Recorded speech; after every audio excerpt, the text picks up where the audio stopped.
What's up, y'all? Happy Sunday. Hope you're all good, feeling blessed, and grateful for what you have. In fact, if you're grateful, you are feeling blessed. Today, I want to talk about reparations again. This is part two. I think that I've received reparations. I think that because of that, I've become a better person. I've become a more giving person because of those reparations. See, this little psychologist, Vato, who I was fortunate enough to have access to whenever I wanted to, told me that I don't even know if he used the word liberals. I'm just assuming that these folks in government would create policies to help poor people and vulnerable people as an investment, hoping that if they take advantage of them and grow from them, that in turn they'll give back, and that the country would get more from that person because of that hand up. And that really stuck with me. And I think it became a guiding principle because I have been helped a lot. I have been given a lot of hands up. My dad was an alcoholic. Sometimes he didn't work. Sometimes he went to prison. AFDC, Aid for Families with Dependent Children, helped us get through those times. My mom worked, but it wasn't enough. Living in the projects at subsidized rent helped. When I got older, I had a kid and thought, I got to do something else, man. These jobs, these dead-end jobs ain't going to be the example I want for my kid. So I went and took an assessment test, and I looked into financial aid, and I was able to get enough to pay for my classes and books. I still had to work, to pay for rent and food and clothes and all that, but I didn't have to pay for the books and the schooling. And it took me a long time because, again, I couldn't focus all my time just on school. I had to work. And eventually, I did get an AA in social science, but more importantly, I learned a lot of things that helped me think. I think one of the classes that benefited me the most was Introduction to Literature, because it taught me about metaphors and analogies, and being able to employ those helps me become a better communicator. It helps me build bridges. It's learning how to think more than what to think.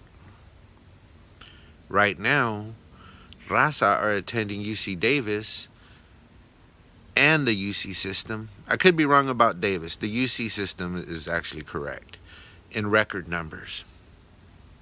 Most of those are the first in their family to attend a university. And that is transformative to people's lives. It changes people's lives.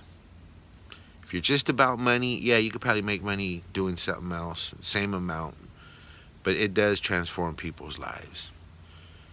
Yesterday I had a guest who said it's the training ground for the ruling class. For California, the UC probably is the training ground for the ruling class. And when I hear Raza say we don't have enough representation, well, there's tomorrow's representation right there.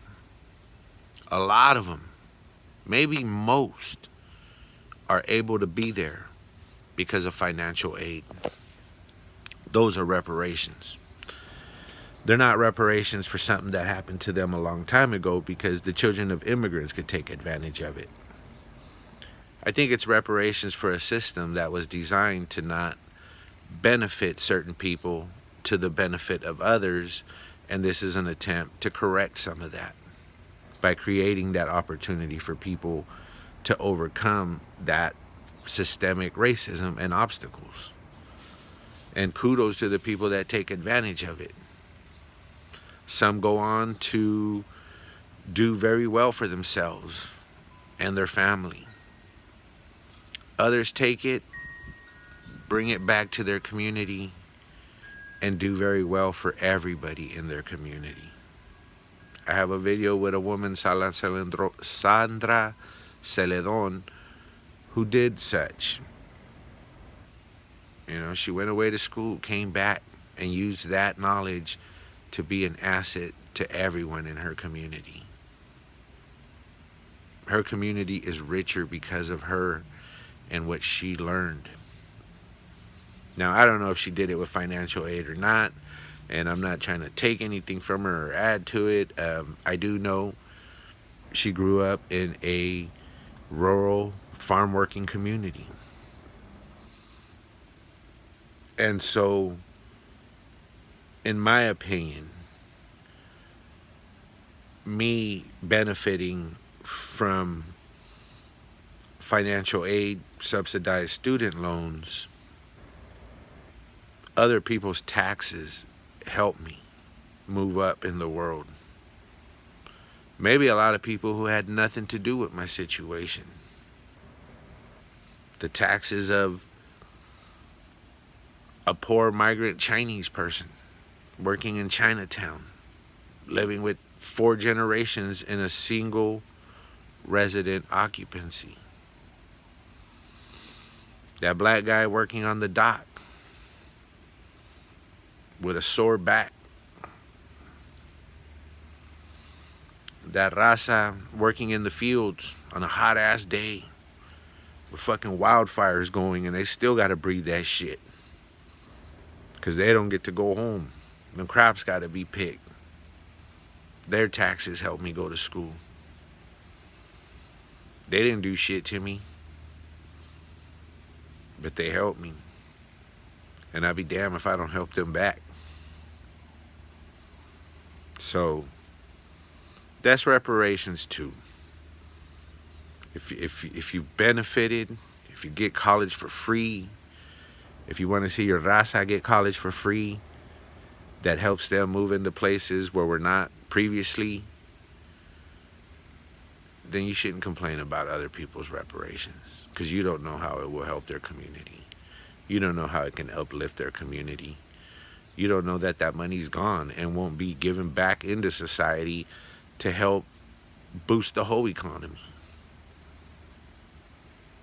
So that's my part 2. I say this with all due respect for everyone who hears this message. It's nothing but love, and that was the point. Hope you have a good one.